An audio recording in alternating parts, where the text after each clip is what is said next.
ಇನ್ನು ಇವೆಲ್ಲ ಡೆವಲಪ್ಮೆಂಟ್ಗಳ ವಿಚಾರಕ್ಕೆ ಸಂಬಂಧಪಟ್ಟಂಗೆ ಹಿರಿಯ ನಾಯಕ ಜಾರ್ಜ್ ಪ್ರತಿಕ್ರಿಯೆ ಕೊಟ್ಟಿದ್ದಾರೆ. ಡಿನ್ನರ್ ಪಾರ್ಟಿ ಮಾಡಿದರೆ ಏನು ತಪ್ಪು ಅಂತ ಕೇಳಿದ್ದಾರೆ.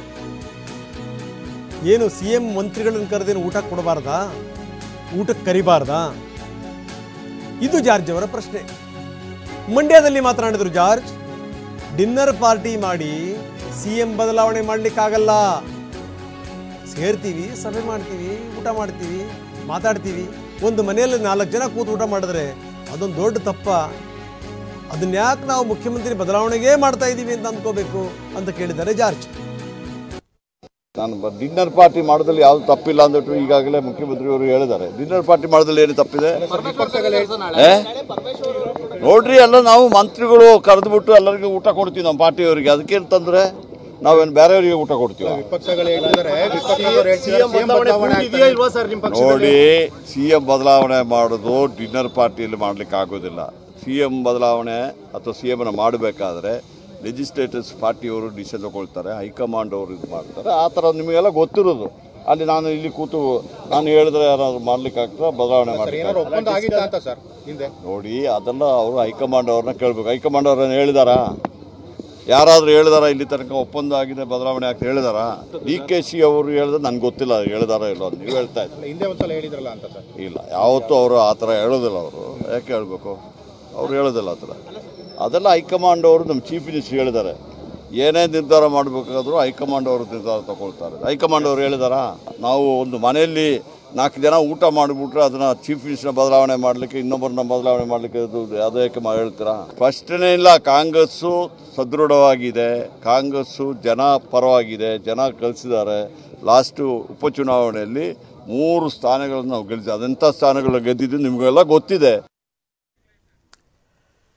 ಬರೀ ನಮ್ಮ ಪ್ರತಿನಿಧಿ ಹರೀಶ್ ದೆಹಲಿಯಿಂದ ನಮ್ಮೊಂದಿಗೆ ಈಗ ನೇರ ಸಂಪರ್ಕದಲ್ಲಿದ್ದಾರೆ. ಇದೆಲ್ಲದರ ಬಗ್ಗೆ ಹೆಚ್ಚಿನ ವಿವರಗಳನ್ನು ಕೊಡಲಿಕ್ಕೆ. ಹರೀಶ್, ನಾವು ನೋಡಿದ್ದೀವಿ ಏನು ಅಂದರೆ, ಸುಳ್ಳು ನಮ್ಮಲ್ಲಿಲ್ಲವಣ್ಣ, ಸುಳ್ಳೇ ನಮ್ಮನೆ ದೇವರು ಅನ್ನುವಂಥ ಒಂದು ಮಾತಿದೆ, ದಾಸರ ಹಾಡು. ಬಹುಶಃ ಏನು ಅಂತಂದ್ರೆ ಅದು ರಾಜಕಾರಣಿಗಳಿಗೆ, ಬರೀ ಕಾಂಗ್ರೆಸ್ಗೆ ಅಂತಲ್ಲ, ಎಲ್ಲ ರಾಜಕಾರಣಿಗಳಿಗೂ ಕೂಡ ಹೇಳಿ ಮಾಡಿಸಿದಂಥ ಹಾಡೋದು ನಂಬರ್ 1. ಏನಾದರೂ ಆಸ್ಕರ್ ಪ್ರಶಸ್ತಿನ ಏನಾದರೂ ಅದರಲ್ಲಿ ರಾಜಕಾರಣಿಗಳು ಇನ್ವಾಲ್ವ್ ಆಗಿಬಿಟ್ಟಿದ್ದರೆ ನಟರಿಗೆ ಯಾವುದೇ ಕಾರಣಕ್ಕೂ ಪ್ರಶಸ್ತಿ ಸಿಗ್ತಿರಲಿಲ್ಲ. ಅಷ್ಟರ ಮಟ್ಟಿಗೆ ಅದ್ಭುತವಾಗಿ ನಾಟಕ ಆಡ್ತಾರೆ ರಾಜಕಾರಣಿಗಳೆಲ್ಲರೂ ಕೂಡ. ಅದರ ಮುಂದುವರೆದ ಭಾಗ ಇದು. ಕೆಲವರು ಊಟಕ್ಕೆ ಸೇರ್ತಾರೆ, ಊಟಕ್ಕೆ ಸೇರಿ ಮಾತಾಡ್ತಾರೆ.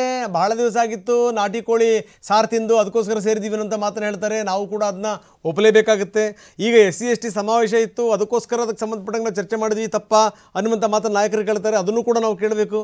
ಇನ್ನು 4 ಜನ ಸೇರಿ ಊಟ ಮಾಡಿದ ತಕ್ಷಣ ಮುಖ್ಯಮಂತ್ರಿನ ಬದಲಾಯಿಸಕ್ಕೆ ಸಾಧ್ಯ ಅನ್ನುವಂಥ ಮಾತನ್ನು ಮತ್ತೊಬ್ಬ ರಾಜಕಾರಣಿ ಹೇಳ್ತಾರೆ. ಅದನ್ನು ನಾವು ಕೇಳ್ತಾ ಇದ್ದೀವಿ. ಇನ್ನು DK ಸುರೇಶ್ ಹೇಳಿದಂಥ ಮಾತು, ಬಹಳ ಜನ ಮುಖ್ಯಮಂತ್ರಿಗಳಾಗಬೇಕು ಅಂತಿದ್ದಾರೆ, ಅವರಲ್ಲಿ ಕನಸು ಕನವರಿಕೆ ಇರುವಂಥದ್ದು ಅತ್ಯಂತ ಸಹಜ, ಅದೇನು ತಪ್ಪಲ್ಲ ಬಿಡಿ ಅನ್ನುವಂಥ ಮಾತು. ಇದೆಲ್ಲ ಕೂಡ ಗೊತ್ತಿದ್ದು ಕೂಡ DK ಹೇಳುವಂಥ ಮಾತೇನು ಅಂತಂದರೆ, ಇದರ ಬಗ್ಗೆ ನನಗೇನೂ ಗೊತ್ತಿಲ್ಲಪ್ಪ, ಯಾರ್ಯಾರು ಎಲ್ಲೆಲ್ಲಿ ಏನೇನು ಸೇರಿದ್ರು ಅಂಥೇಳಿ ಅಂತ, ನನಗೇನೋ ಅದ್ರ ಬಗ್ಗೆ ಗೊತ್ತಿಲ್ಲ ಬಿಡಿ ಅನ್ನುವಂಥ ಮಾತು. ಇದೆಲ್ಲದರ ಜೊತೆಗೆ ದಿಲ್ಲಿ ತನಕ ಇದು ಹೋಗಿದೆ. ದಿಲ್ಲಿ ನಾಯಕರ ಎದುರುಗಳಿಗೂ ಕೂಡ ಚರ್ಚೆ ಆಗ್ತಾ ಇದೆ. ವೇಣುಗೋಪಾಲ್ ಜೊತೆಗೆ ಈಗಾಗಲೇ ಮಾತುಕತೆ ಆಗಿದೆ. ಇನ್ನು ಇವತ್ತು ಮಲ್ಲಿಕಾರ್ಜುನ್ ಖರ್ಗೆ ಅವರ ಜೊತೆಗೂ ಕೂಡ ಇದೇ ಮಾತುಕತೆ ನಡೆಯುತ್ತೆ ಅನ್ನುವಂಥ ಮಾತು. ಏನೇನು ನಡೀತಾ ಇದೆ ದಿಲ್ಲಿ ವಲಯದಲ್ಲಿ ಹರೀಶ್? ಹೌದು ರಂಗನಾಥ್, ಕಳೆದ 3-4 ತಿಂಗಳ ಹಿಂದೆ ಸತೀಶ್ ಜಾರಕಿಹೊಳಿ ಅವರು ದೆಹಲಿ ಮಟ್ಟದಲ್ಲೇ ಆಕ್ಟಿವ್ ಆಗಿದ್ರು. ದೆಹಲಿಗೆ ಬರ್ತಾ ಇದ್ರು, ಮಲ್ಲಿಕಾರ್ಜುನ್ ಖರ್ಗೆ ಅವ್ರನ್ನ ಭೇಟಿ ಆಗ್ತಿದ್ರು, ವೇಣುಗೋಪಾಲ್ ಹೀಗೆ ಸುರ್ಜೇವಾಲಾ ಅವ್ರನ್ನ ಭೇಟಿಯಾಗಿ ಒಂದು ಕೇಂದ್ರ ಬಿಂದುವಾಗಿ ಚಟುವಟಿಕೆಗಳನ್ನು ನಡೆಸ್ತಾ ಇದ್ರು. ಆಗ CM ಸಿದ್ದರಾಮಯ್ಯ ಅವರೇ ಒಂದು ಸೂಚನೆಯನ್ನು ಕೊಟ್ಟಿದ್ರು, ಈ ರೀತಿಯಾದಂಥ ಚಟುವಟಿಕೆಗಳನ್ನ ಮಾಡಬಾರ್ದು ಅನ್ನುವಂಥದ್ದನ್ನ ಹೇಳಿದ್ರು. ಮತ್ತೆ ಪರಮೇಶ್ವರ್ ಅವ್ರನ್ನ ಊಟ ಕರೆಯೋದು, ಮಹದೇವಪ್ಪ ಅವ್ರನ್ನ ಊಟ ಕರೆಯೋದು, ತಮ್ಮ ಆಪ್ತ ಬಣದಲ್ಲಿ ಗುರುತಿಸ್ಕೊಂಡಿರ್ತಕ್ಕಂಥವ್ರನ್ನ ಅವರ ಮನೆಗೆ ಇವ್ರು ಹೋಗೋದು, ಈ ಥರದ್ದೆಲ್ಲ ನಡೀತಾ ಇತ್ತು. ಇದರ ಬಗ್ಗೆ ಕೂಡ ದೂರುಗಳು ಕೇಳಿ ಬಂದಿತ್ತು, ಅದು ಚರ್ಚೆ ಕೂಡ ನಡೆದಿತ್ತು. ಮತ್ತೆ ಸಿದ್ದರಾಮಯ್ಯ ಅವರೇ ಸಂಪುಟ ಸಭೆಯಲ್ಲಿ ಹೇಳಿದ್ರು, ಈ ಥರದ ಚಟುವಟಿಕೆಗಳನ್ನ ಮಾಡಬಾರ್ದು, ಇದು ಬೇರೆ ಸಂದೇಶ ಹೋಗುತ್ತೆ ಅಂತ. ಆದರೆ ಯಾವಾಗ DCM ಅವರು ವಿದೇಶ ಪ್ರವಾಸಕ್ಕೆ ಹೋದಂಥ ಸಂದರ್ಭದಲ್ಲಿ ಡಿನ್ನರ್ ಪಾರ್ಟಿ ಅನ್ನುವಂಥ ನಿಟ್ಟಿನಲ್ಲಿ ಏನು ಸೇರಿದ್ರು ಸಿದ್ದರಾಮಯ್ಯ ಅವರಾಗಿರ್ಬೋದು, ಸಿದ್ದರಾಮಯ್ಯ ಅವರ ಆಪ್ತ ಬಣದ ನಾಯಕರುಗಳು, ಸಚಿವರುಗಳು ಸೇರಿ ಏನು ಸಭೆಯನ್ನು ಮಾಡಿದ್ರು, ಇದು ಎಲ್ಲ ಒಂದು ಕಡೆ DCM DK ಶಿವಕುಮಾರ್ ಅವರು ಕೂಡ ಇರುಸು ಮುರುಸನ್ನ ತಂದಿರುವಂತಹದ್ದು.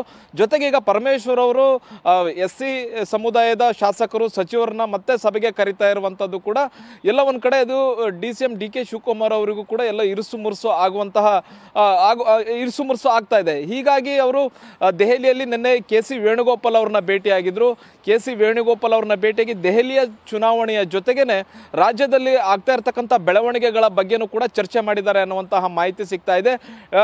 ಡಿನ್ನರ್ ಮೀಟಿಂಗ್ ಪಾಲಿಟಿಕ್ಸ್ನ ಸುತ್ತಮುತ್ತ ನಡೀತಾ ಇರತಕ್ಕಂತಹ ಚರ್ಚೆಗಳು ಮತ್ತೆ ಈಗ ಸಭೆ ಸೇರಿ ಮಾಡ್ತಾ ಇರತಕ್ಕಂಥ ಚರ್ಚೆಗಳು ಮತ್ತೆ ರಾಜ್ಯಕ್ಕೆ ಹೋಗ್ತಿರ್ತಕ್ಕಂಥ ಸಂದೇಶ, ಪಕ್ಷದ ಕಾರ್ಯಕರ್ತರಿಗೆ ಹೋಗ್ತಿರುವಂತಹ ಸಂದೇಶ, ಈ ಎಲ್ಲ ವಿಚಾರಗಳನ್ನು ಕೂಡ ಚರ್ಚೆ ಮಾಡಿ ಅಸಮಾಧಾನವನ್ನ ವ್ಯಕ್ತಪಡಿಸಿರುವಂತಹದ್ದು. ಮತ್ತೆ ಮಲ್ಲಿಕಾರ್ಜುನ ಖರ್ಗೆ ಅವರನ್ನು ಭೇಟಿ ಮಾಡಲಿಕ್ಕೆ ಸಮಯವನ್ನು ಕೂಡ ಕೇಳಿದ್ದಾರೆ. ಇವತ್ತು ಮಲ್ಲಿಕಾರ್ಜುನ ಖರ್ಗೆ ಅವರನ್ನ ಭೇಟಿಗೆ ಸಮಯ ಸಿಕ್ಕರೆ ಈ ವಿಚಾರಗಳು ಕೂಡ ಮತ್ತೆ ಚರ್ಚೆಗೆ ಬರುತ್ತೆ. ಒಂದಷ್ಟು ಅಸಮಾಧಾನಗಳನ್ನ DK ಶಿವಕುಮಾರ್ ಅವರು ತೋಡಿಕೊಳ್ಳುವಂತಹ ಸಾಧ್ಯತೆ ಇದೆ. ರಂಗನಾಥ್, ಓಕೆ, ಧನ್ಯವಾದ ತಮ್ಮೆಲ್ಲ ಮಾಹಿತಿಗೆ.